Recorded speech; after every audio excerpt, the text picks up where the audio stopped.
네, 사무엘하 5장 1절에서 10절 하나님의 말씀을 우리 한 절씩 교대로 봉독하도록 하겠습니다.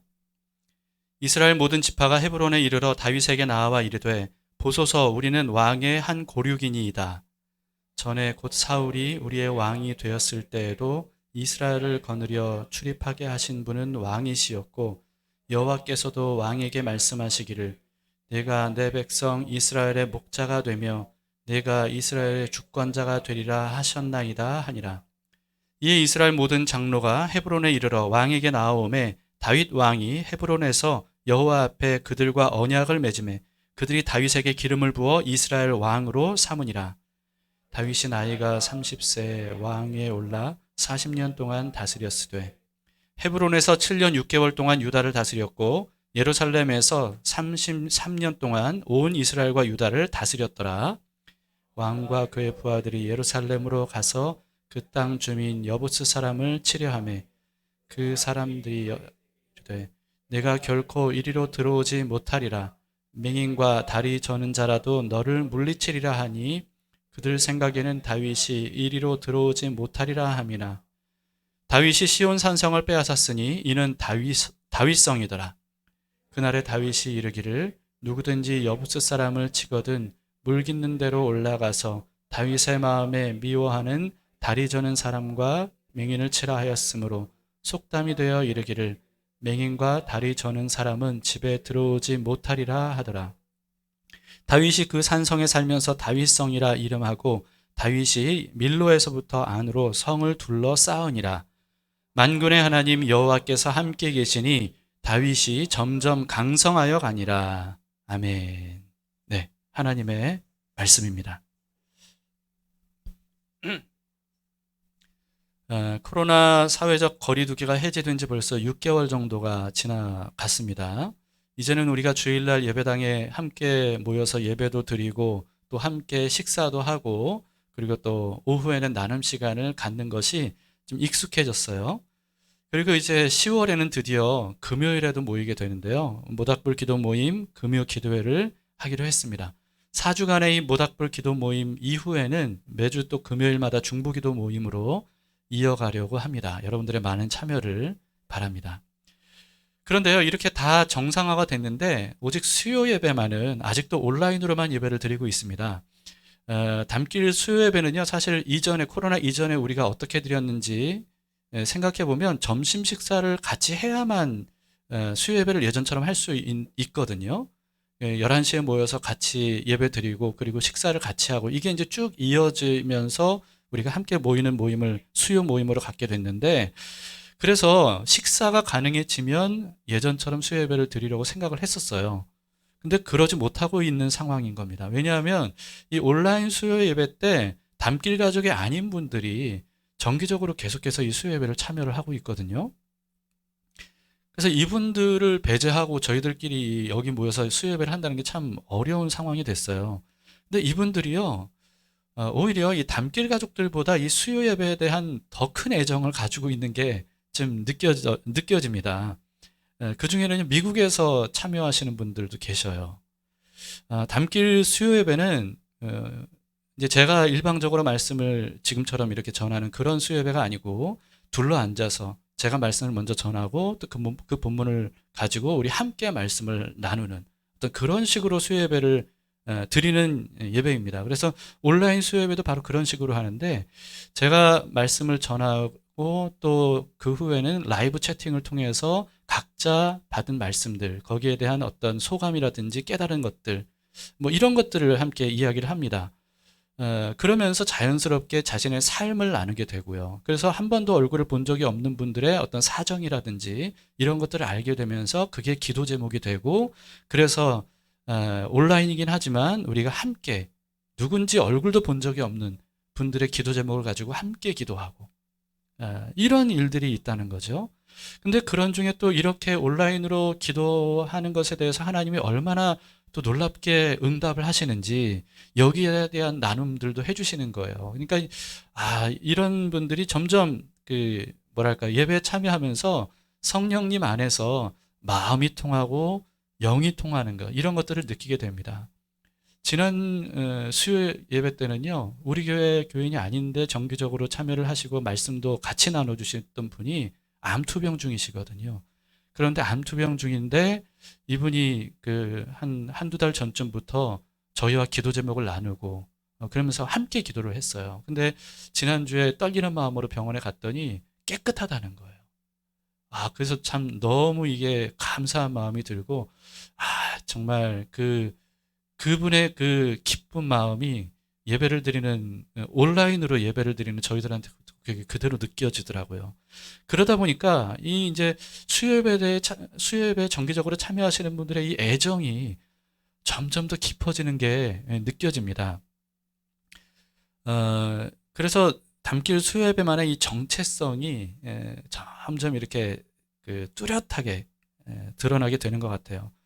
혹시나 우리 담길 가족들 중에 수요예배에 참여하지 않으시는 분들은 꼭 참여하시면 참 좋을 것 같고요. 그리고 참여할 수 없는 직장인들이시라 하더라도 퇴근길이라든가 또는 뭐 퇴근한 이후에도 여러분들이 함께 영상을 보시면서 같은 마음을 품으시면 그럼 수요예배 분위기가 어떤지를 여러분들이 알 수 있을 것 같아요. 그래서 수요예배 영상을 여러분들이 보실 때는 반드시 실시간 채팅창을 열어놓고 그것도 보시면서 그러면서 같이 영상을 보시면 이 수요예배 분위기가 어떤지를 함께 느끼실 수 있을 겁니다. 근데 제가 왜 수요예배 이야기를 이렇게 하냐면요, 오늘 본문이 사실 지난주에 우리가 수요예배 때 나눴던 말씀들, 그거를 모르면 잘 이해하기가 어려운 그런 내용이거든요.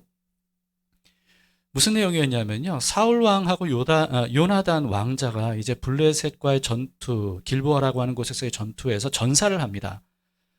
이 왕이 전사를 했으니까 왕을 새롭게 세워야 되잖아요. 그래서 유다 지파는 다윗을 왕으로 삼았어요.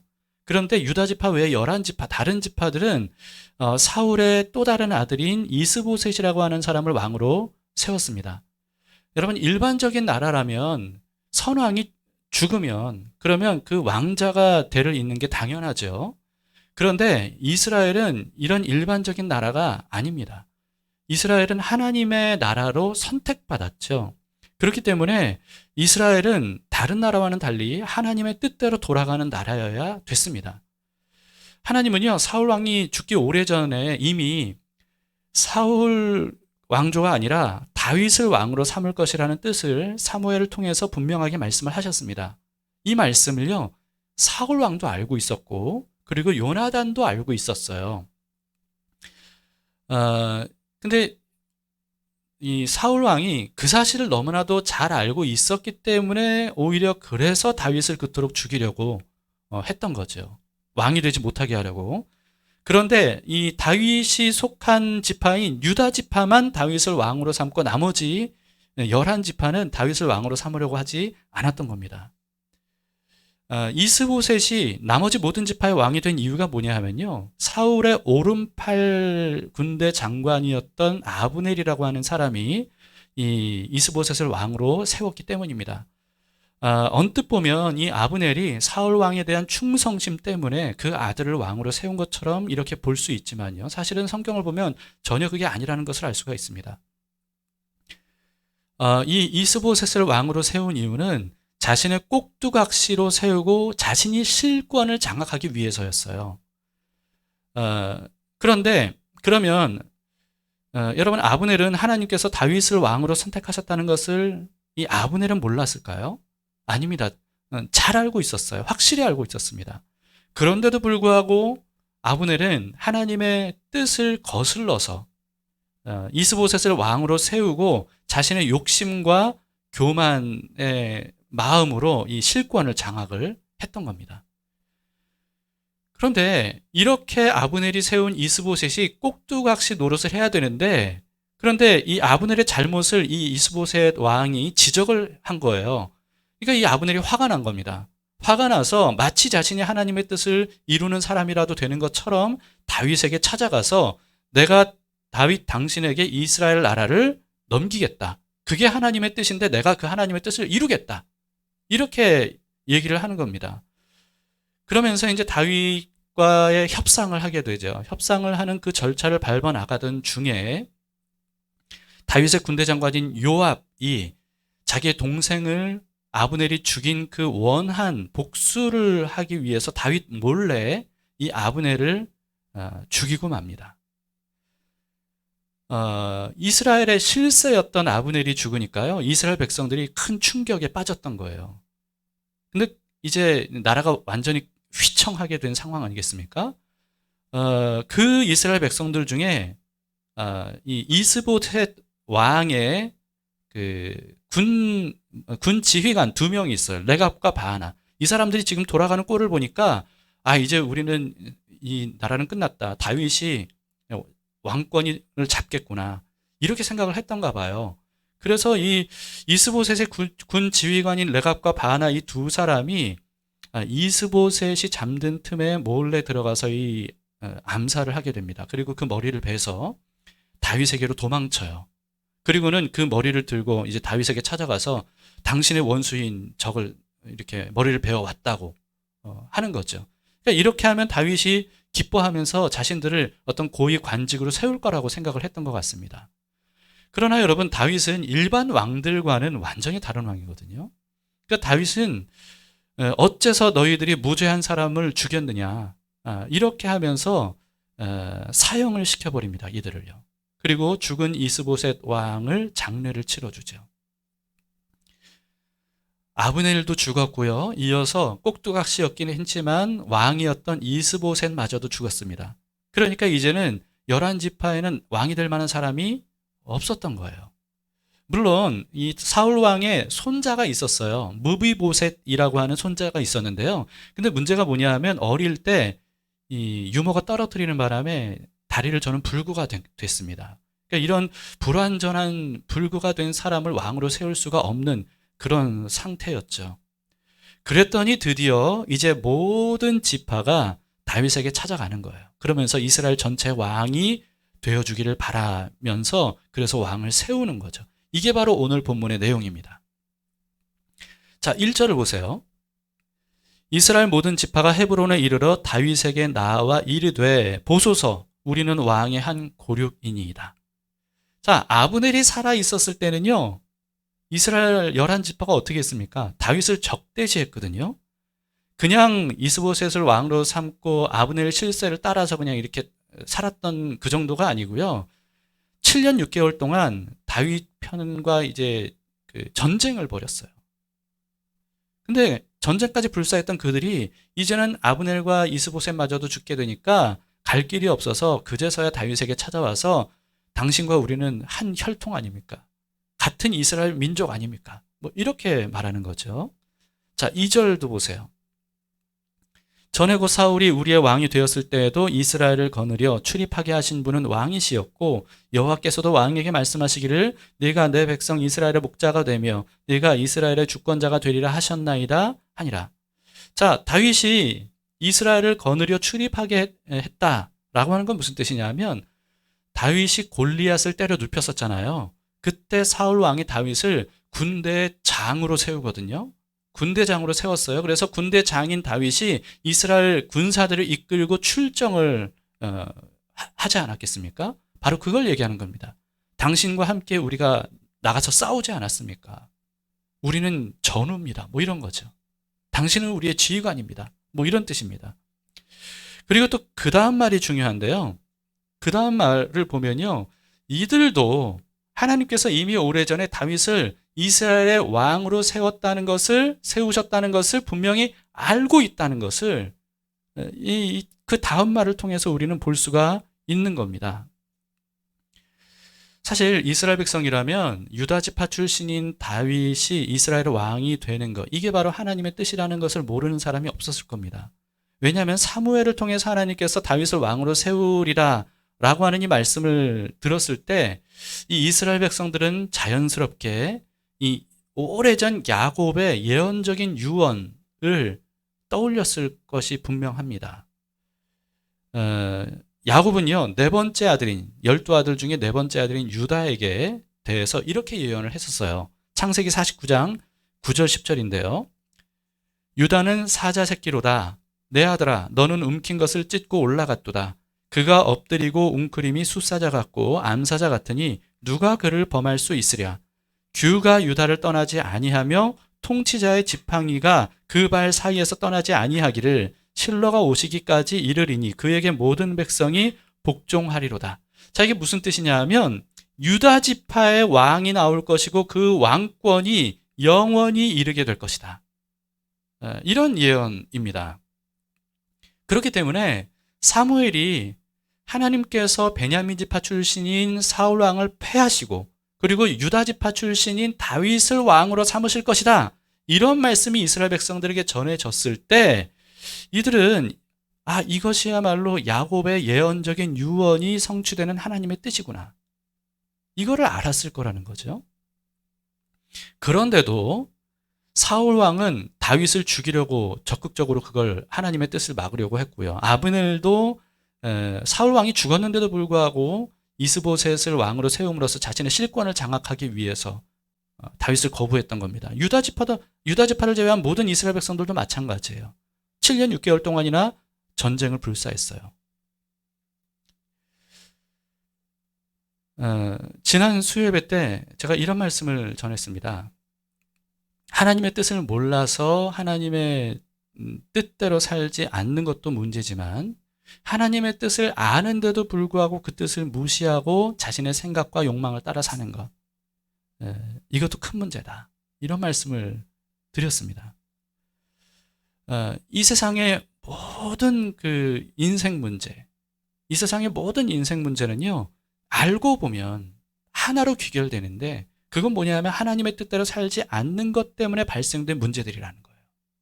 하나님의 뜻대로 살지 않기 때문에 발생된 문제들. 교회의 온갖 문제들도 마찬가지입니다. 오늘날 교회에 굉장히 많은 문제들이 이제 대중적으로도 드러나지 않습니까? 그 모든 문제의 근본적인 이유가 뭐냐 하면 하나님의 뜻대로 하나님의 말씀대로 하지 않기 때문에 이라는 거예요. 만약에 교회가 무너진다면요, 그거는 돈이 없어서도 아닐 겁니다. 사람이 없어서도 아닐 거예요. 외부의 어떤 박해 때문도 아닙니다. 교회는 절대로 그런 것 때문에 무너지지 않는다는 것을 우리는 성경을 통해서도 볼 수 있고, 그리고 2000년간의 교회의 역사를 통해서도 우리는 볼 수 있어요. 교회가 무너진다면 그 이유는 하나님의 말씀과 뜻대로 하지 않고 사람의 뜻대로 하기 때문입니다. 성도들이 하나님의 말씀을 제대로 잘 모르는 게 이게 사실은 가장 근본적인 문제죠. 중세시대 때도 그게 바로 문제이지 않았습니까? 이들은요, 성경을 직접 확인해 볼 길이 없었어요. 왜냐하면 교황청에서 그걸 철저히 봉해놨기 때문입니다. 성경을 번역하지 못하게 막았고요. 번역하려는 사람들을 무자비하게 죽였어요. 그럼으로써 성경이 퍼져나가지 못하게 막은 거예요. 그래서 교황청과 사제들이 정해놓은 그 교리, 그것이 하나님의 뜻이다 라고 그렇게 믿고 따르도록 했던 거죠. 그러니까 이들은 하나님의 뜻을 알 수가 없었습니다. 하나님의 뜻이 뭔지를 분별할 수가 없었어요. 그렇기 때문에 교회를 사람의 뜻대로 인도를 해도 이게 잘못된 것인지 아닌지를 깨달을 수가 없었어요. 여러분, 성도들이요, 말씀을 모르면 어떻게 살아야 될지를 알 수가 없습니다. 그리스도인이 어떻게 살아야 되는 거지? 말씀을 모르면 하나님의 우리를 향한 뜻을 알 수가 없어요. 그래서 결국은 세상 사람들과 똑같이 살 수밖에 없는 겁니다. 그러다 보니까 그리스도인인데도 불구하고 그리스도와는 상관없는 삶을 많은 사람들이 사는 거죠. 이게 바로 교회의 문제의 가장 근본적인 문제라는 거예요. 근데 오늘날 우리는 어때요? 여러분, 오늘날 우리는요, 하나님의 말씀을 얼마든지 읽을 수 있잖아요. 그것도 뭐 한국어로 번역된 성경만 해도 얼마나 종류가 많아요. 휴대폰만 열면 우리는 하나님의 말씀을 얼마든지 보고 그래서 하나님의 뜻을 알 수 있는 그런 시대를 살고 있습니다. 그래서 실제로 우리는 하나님의 말씀도 많이 알아요. 암송하는 말씀들도 많이 있습니다. 매 주일마다 설교도 듣고, 그리고 우리는 큐티도 하고, 그리고 뭐 인터넷에 열면 여러 성경 공부와 설교 영상들이 뭐 굉장히 많이 있습니다. 그런데 우리가 하나님의 말씀을 안다, 이것을 자랑할 수 없어요. 왜냐하면 아무리 안다 할지라도 그 말씀대로 살지 않으면 결국은 모르는 사람과 똑같은 거기 때문입니다. 온갖 문제들, 그것이 우리의 인생을 뒤덮을 수밖에 없죠. 말씀을 지식적으로 알아도 그 말씀대로 살지 않으면 말씀을 전혀 모르는 사람과 똑같은 길을 갈 수밖에 없는 거예요. 좋은 열매를 맺는 인생을 살 수가 없는 겁니다. 오히려 여러분, 하나님의 말씀을 우리가 얼마든지 접할 수 있도록 하나님의 은혜를 베풀어 주셨고 또 그 말씀을 깨달을 수 있도록 여러 가지 은혜를 주셨는데도 불구하고 그 말씀에 아멘은 하면서도 평상시의 일상 삶을 하나님의 말씀을 분별하려고 하지 않고 뜻을 분별하려고 하지 않고 그냥 되는 대로 살아간다면, 그러면 우리는요 중세시대 성도들처럼 핑계도 될 수가 없는 겁니다. 사울 왕과 아브넬 그리고 이스라엘 백성들은 하나님의 뜻이 다윗을 왕으로 세우는 것이라는 사실을 분명히 알고 있었어요. 그런데도 다윗을 거부하고 7년 6개월 동안 다윗 그 군대와 전쟁을 벌였습니다. 그 결과 어떻게 됐죠? 사울의 가문이 몰락했고요. 그리고 이스라엘은 점점 쇠락의 길을 걸어가게 됩니다. 모든 지도자들을 다 잃고 말았어요. 여러분, 우리가 하나님의 말씀과 하나님의 뜻대로 살아야 되는 이유가 뭘까요? 하나님의 말씀과 하나님의 뜻대로 사는 것, 순종하는 것, 그 이유가 뭘까요? 이제는 거기에 대한 이미지를 우리가 좀 벗어버려야 됩니다. 우리는 그것을 굴욕적이라고 생각하고 마치 하나님의 종노릇하는 것처럼 우리는 생각해요. 그래서 하나님 말씀에 순종하는 것에 대해서 이 본능적으로 거부감을 느끼죠. 그러나 왜 우리가 하나님의 말씀과 뜻대로 살아야 되냐 하면 하나님의 모든 말씀과 뜻은 바로 우리를 위한 것이기 때문에 그렇습니다. 하나님께서 이렇게 해라, 이렇게 하지 말라라고 하시는 그 이유는요, 하나님을 위해서가 아니에요. 우리를 위해서요. 하나님은 절대로 우리에게 해로운 말씀을 하지 않으십니다. 우리가 망할 것을 하나님께서 인도하시지 않아요.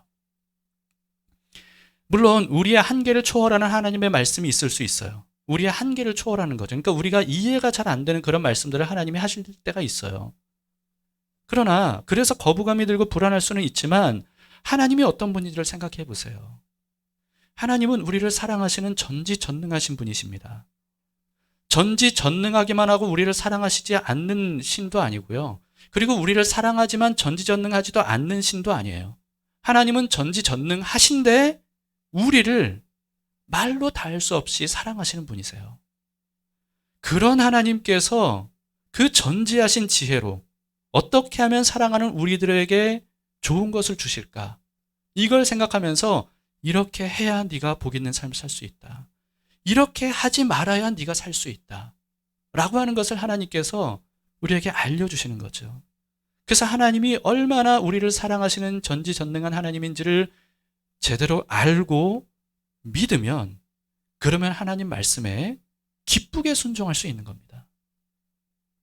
그 말씀을 주신 것에 너무 감사할 수밖에 없는 거죠. 우리는 우리 지혜로 도대체 우리의 삶을 어떻게 살아야 복된 삶을 살 수 있는지 알 수 없는데, 근데 하나님께서 그걸 알려주시니까 이게 얼마나 감사한 일이에요. 그래서 기쁘게 순종할 수 있는 겁니다. 문제는 우리가 그런 하나님을 제대로 알지도 못하고 또 믿지도 않는다는 게 큰 문제죠. 여러분, 우리가 하나님을 알고 믿음으로써, 그래서 우리가 우리의 한계를 뛰어넘는 하나님의 말씀조차도 하나님을 믿고 아는 마음으로 기쁘게 순종하면 하나님은 우리를 위해서 하나님의 놀라운 뜻을 아름답게 이루어 가실 겁니다. 아, 그러면 하나님이 이렇게 하시려고 나에게 그런 말씀을 주셨던 거구나. 이렇게 하라고 하신 거구나. 하는 것을 우리는 비로소 깨달을 수 있게 되는 거죠. 그래서 하나님께서 신명기 28장에서 이렇게 말씀을 하신 겁니다. 신명기 28장 1절에서 6절인데요. 빠르게 한번 쭉 읽어보겠습니다. 내가 내 하나님 여호와의 말씀을 삼가 듣고 내가 오늘 내게 명령하는 그의 모든 명령을 지켜 행하면 내 하나님 여호와께서 너를 세계 모든 민족 위에 뛰어나게 하실 것이라. 내가 내 하나님 여호와의 말씀을 청종하면 이 모든 복이 내게 임하며 내게 이르리니 성읍에서도 복을 받고 들에서도 복을 받을 것이며 내 몸의 자녀와 내 토지의 소산과 내 짐승의 새끼와 소와 양의 새끼가 복을 받을 것이며 내 광주리와 떡반죽 그릇이 복을 받을 것이며 내가 들어와도 복을 받고 나가도 복을 받을 것이니라. 네, 하나님의 말씀을 믿고 그 말씀대로 행하면 이런 복을 받게 될 것이라고 말씀하십니다. 우리가 잘 아는 시편 1편, 그 말씀도 마찬가지 아니에요? 복 있는 사람이 어떤 사람이라는 겁니까? 시냇가에 심겨진 나무처럼 계절을 따라서 열매를 맺고 싱싱하게 자라가는 그런 나무처럼 되려면 어떻게 하면 된다는 거예요? 하나님의 말씀을 사모하고 그 말씀을 주야로 묵상하고 그 말씀대로 살아가는 사람, 이런 사람이 바로 복 있는 사람이다 하는 것을 시편 첫 번째 시편에서도 우리에게 알려주고 있습니다. 하나님은요, 항상 우리를 위해서 말씀하신다는 것, 그것을 잊지 마세요. 우리가 살 길, 그리고 우리가 복되게 사는 법, 이것을 하나님께서 우리에게 알려주시는 겁니다. 하나님의 뜻은요, 결국은 뭐냐 하면 우리가 하나님 안에서 하나님이 계획하신 아름답고 복된 삶을 받아 살아 누리는 거예요. 이게 바로 하나님의 선하시고 기뻐하시고 온전하신 뜻입니다. 그런데 우리를 위한 하나님의 이 말씀과 뜻을 여러 가지 이유와 핑계를 대면서 거부하고, 그러면서 대신에 자신의 어떤 이 제한적이고 유한한 생각과 자신의 뜻대로 살게 되면, 그러면 인생에는 이 여러 가지 것들이 어긋나게 되는 거죠. 어긋나서 문제들이 발생이 되는 겁니다. 그래서 시편 28편에서는요, 조금 전에 읽은 6절 이하, 6절까지는 아니지만 아무튼 그 뒤쪽에 보면 하나님의 말씀을 따라 살지 않는 사람들에게 어떤 저주가 임하는지를 사실은 더 길게 말씀하고 있습니다. 저주라고 하면 하나님 말씀과 뜻대로 살지 않으면 하나님이 이렇게 괘씸하게 여기셔서 이렇게 벌을 주시는 거구나, 그렇게 생각하기 쉬운데 말씀 전체를 우리가 잘 보면 그게 아니라는 것을 알 수 있습니다. 하나님께서 우리에게 어떻게 하면 살 수 있는지, 그리고 어떻게 하면 복된 삶을 살 수 있는지 이걸 알려주시는데, 그걸 벗어나서 엉뚱한 길을 가면 그러면 자연스럽게 이와 같은 고난과 어려움과 또 어떤 좋지 않은 나쁜 열매를 맺는 인생이 될 수밖에 없다는 것을 말씀하고 있는 거죠. 좀 늦긴 했지만 이스라엘은요, 결국은 하나님의 뜻대로 다윗을 왕으로 세웠습니다. 3절을 보세요. 이에 이스라엘 모든 장로가 헤브론에 이르러 왕에게 나아오매 다윗 왕이 헤브론에서 여호와 앞에 그들과 언약을 맺으매 그들이 다윗에게 기름을 부어 이스라엘 왕으로 삼으니라. 다윗이 유다 지파만의 왕이 된 지 7년 6개월 만의 일입니다. 이후 다윗은요, 이스라엘을 33년 동안 전체를 다스린 기간이에요. 33년 동안 다스렸고요. 그때가 이스라엘 모든 역사를 통틀어서 최전성기였어요. 다윗은 곧바로 아직도 버젓이 예루살렘을 차지하고 있었던 가나안 민족인 여부스 족속을 물리치고 이 예루살렘을 정복을 하게 됩니다. 원래는 이 가나안 정복을 하던 여호수아 때 이미 정복이 됐어야 되는 건데 다윗 때야 비로소 이 요새를 정복을 한 거예요. 그만큼 이 여부스 민족이 있었던 예루살렘 시온 산성은요, 정복하기 어려운 요새이기도 했지만 다른 면으로 신앙적으로 보면 그동안 다윗처럼 하나님을 전적으로 믿는 용사가 없었기 때문이라는 것을 알 수가 있습니다. 근데 다윗은 전적으로 하나님을 믿고 의지하면서 전진했기 때문에 이제서야 이 예루살렘 성을 차지할 수 있었던 거죠. 하나님은 그런 다윗과 함께 하셔서 승승장구하셨다는 것을 10절에서 말씀하고 있습니다. 10절을 보세요.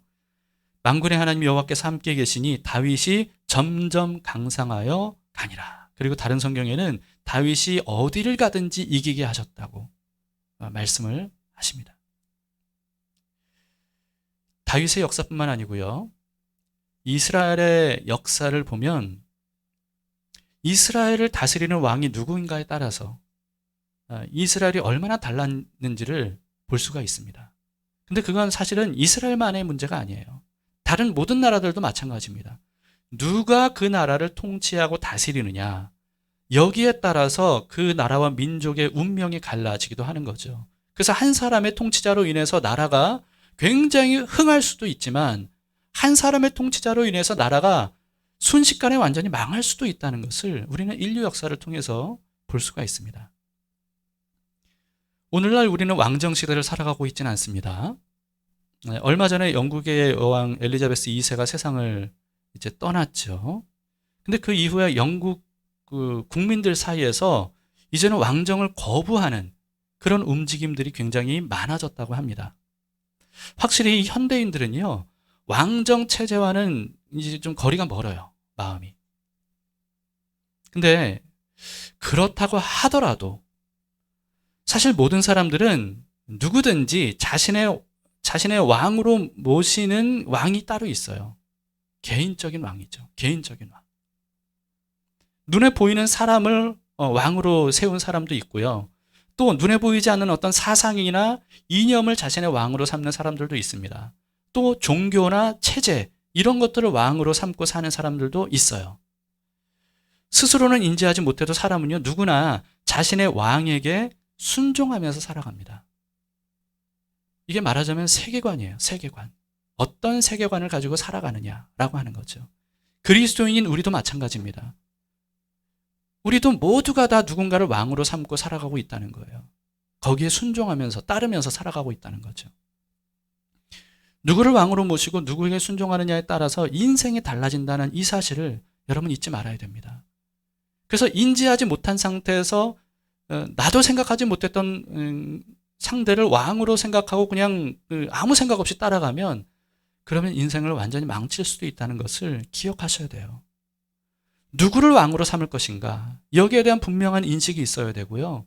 마음의 결단이 있어야 됩니다. 이게 굉장히 중요합니다. 그래서 하나님께서 절대로 우상을 숭배하지 말라라고 말씀하신 거예요. 왕이 될 자격이 없는 어떤 존재들을 왕으로 삼아서는 안 된다. 이런 뜻이죠. 하나님의 말씀을 잘 알고 하나님의 뜻을 잘 알고 있다고 해서 하나님을 왕으로 섬기고 있다고 말할 수 없다는 것을 우리는 이미 확인을 했습니다. 사울 왕, 또 아브넬, 이스라엘 백성들 하나님의 뜻 알았어요. 그러나 그렇다고 해서 이들이 다윗을 왕으로 삼은 게 아니죠. 마찬가지입니다. 머리로 아는 게 중요한 게 아니고요. 실제로 누구에게 또는 무엇에게 우리가 순종하느냐. 이걸 확인해야 돼요. 내가 순종하는 그 대상이 우리의 왕인 겁니다. 바울은 이렇게 말했어요. 로마서 6장 16절에 너희 자신을 종으로 내주어 누구에게 순종하든지 그 순종함을 받는 자의 종이 되는 줄을 너희가 알지 못하느냐. 혹은 죄의 종으로 사망에 이르고 혹은 순종의 종으로 의에 이르느니라. 누구에게 순종하든지 그 순종하는 대상이 바로 우리의 왕이고 내가 그의 종이라는 거예요. 누구에게 순종하느냐에 따라 사망에 이르기도 하고 의에 이르기도 합니다. 그렇기 때문에 다시는 죄에게 순종하지 말고 의로우신 하나님께 순종하라고 촉구하고 있는 겁니다. 하나님의 말씀과 성령님의 인도하심을 따라 살아야 그래야 우리가 영원히 살 수 있고 그래야 우리가 하나님이 예배하신 복된 삶을 살 수 있다라고 하는 것을 말씀하고 있는 겁니다. 하나님은 예수 그리스도를 우리의 실질적인 왕이 되게 하시려고 보내주셨어요. 요한계시록 11장 15절을 보세요. 일곱째 천사가 나팔을 불매 하늘에 큰 음성이 나서 이르되 세상 나라가 우리 주와 그의 그리스도의 나라가 되어 그가 세세토록 왕 노릇 하시리로다. 여러분, 예수 그리스도 그분의 나라가 임할 것이고 그분께서 영원토록 왕이 되실 것이라고 말씀하고 있습니다. 불법적으로 공중의 권세를 잡고 있는 음녀처럼 왕 행세를 하는 악한 영을 예수 그리스도께서 십자가의 죽음과 부활로 완전히 결박하셨어요. 완전히 무찌르셨습니다. 그리고는 진정한 왕이 누구인지를 증명해 주셨습니다. 야곱이 예언한 유다 지파의 사자, 영원히 왕권에 앉으실 그 왕이 예수 그리스도라는 사실을 말씀하고 있는 겁니다. 그렇기 때문에 오늘 본문의 이스라엘처럼 이제라도 우리의 왕으로 오신 예수 그리스도를 내 삶의 왕으로 모셔드리는 것. 이게 바로 우리에게 필요한 것입니다. 그러면 비로소 악한 권세에게서 해방돼서 진짜 복 있는 삶을 살 수 있게 되는 거죠. 하나님, 전지전능하신데 우리를 죽도록 사랑하시는 하나님께서 다스리시는 나라 백성이 되는 것만큼 안전하고 복된 삶이 어디 있겠습니까? 그리스도를 왕으로 모신 사람은요, 그래서 이전과는 다른 삶을 사는 건 당연한 거예요. 요한계시록 17장 14절을 보세요. 그들이 어린 양과 더불어 싸우려니와 어린 양은 만주의 주시요 만왕의 왕이시므로 그들을 이기실 터이요 또 그와 함께 있는 자들 곧 부르심을 받고 택하심을 받은 진실한 자들도 이기리로다. 자, 여러분, 오늘 본문에서 그동안 어느 누구도 이기지 못했던 여부스 족속을 다윗이 완전히 이겼습니다. 그리고 비로소 예루살렘을 차지함으로써 명실상부 이스라엘의 수도인 예루살렘이 탄생하게 되죠. 그리고 거기에 하나님의 성전이 세워지고 하나님의 왕권 통치가 일어나는 이스라엘이 되는 거예요. 이처럼 어린 양 예수님은요, 완전한 승리를 통해서 만왕의 왕이고 만주의 주이시라는 것을 만천하에 선포하신 분이십니다. 그리고 그 승리는요, 예수님을 왕으로 모신 모든 사람들의 승리가 되는 거예요. 말씀을 마치겠습니다. 여러분, 그리스도인으로 산다는 것은 뭘 의미하겠습니까? 그리스도인이 된다는 것, 그리고 또 그리스도인으로 산다는 것, 이건 뭘 의미하겠어요? 왕을 바꾸는 겁니다. 왕을 바꾸는 거예요. 더 이상 자격 없이 불법적으로 왕 노릇하고 있었던 거기서 벗어나서 만왕의 왕이신 예수 그리스도의 다스리심을 수용하고 따르는 것. 그게 바로 그리스도인의 삶이죠. 그리스도인마다, 성도들마다 그런 삶을 살아갈 때요, 교회가 어떻게 변하겠습니까? 가정이 어떻게 변하겠습니까? 그리고 그런 가정과 교회, 그리스도인들의 가정과 교회를 통해서 여러분, 이 세상이 얼마나 아름답게 변하겠어요. 교회는 하나님 나라가 될 거고요. 그리고 이 어둠 속에 있는 세상을 향해서 교회가 강력한 빛을 발할 수 있게 될 겁니다. 하나님의 선하시고 기뻐하시고 온전하신 뜻이 교회에 이루어지고, 그런 교회를 통해서 하나님께서는 아름다운 구원의 손길을 세상 사람들에게, 모든 사람들에게 펼쳐 가심으로써 수많은 사람들이 주께로 돌아와서 하나님의 다스리심을 받는 하나님 나라 백성이 되도록 하실 거예요. 여러분, 하나님의 뜻을 적극적으로 알아가셔야 됩니다. 그래서 여러분들에게 계속해서 말씀을 강조하는 거예요. 목사 말만 여러분들이 100% 맞다고 생각해서는 안 된다고 말씀을 많이 드렸죠. 그렇게 생각하는 사람들 때문에, 사람들이 잘못된 목사 한 명 때문에 완전히 잘못된 그 길로 가는 거예요. 여러분들 스스로 하나님의 말씀을 읽고 정말 하나님께서 전체적으로 성경 전체에서 구절구절만 가지고 보시면 안 되고요. 성경 전체를 통해서 뭐라고 말씀하시는지, 하나님이 어떤 분인지, 진짜 하나님께서 살아계신지, 예수 그리스도께서 정말 하나님이 보내신 유일한 구원자가 맞는지, 그렇다면 나는 어떻게 살아야 되는지, 이것을 여러분들이 스스로 파악하고 또 분별해야 됩니다. 파악하고 분별했다면, 그렇다면 이제는 하나님의 통치, 예수 그리스도의 통치를 받는 사람으로서 내 삶에 어떻게 하면 주님의 나라 백성으로서 하나님의 다스리심을 받으며 살 수 있을까? 이걸 고민하면서 날마다 이 세대를 본받지 말고 하나님의 뜻을 분별함으로써 사는 거죠. 그럴 때 우리는 말씀의 약속대로 복 있는 사람이 되고 시냇가에 심겨진 나무처럼 놀라운 풍성한 열매를 맺는 삶을 살아가게 되리라 믿습니다. 우리 함께 그런 삶을 살아가도록 합시다. 아멘. 자, 우리 함께 자리에서 일어서시겠습니다.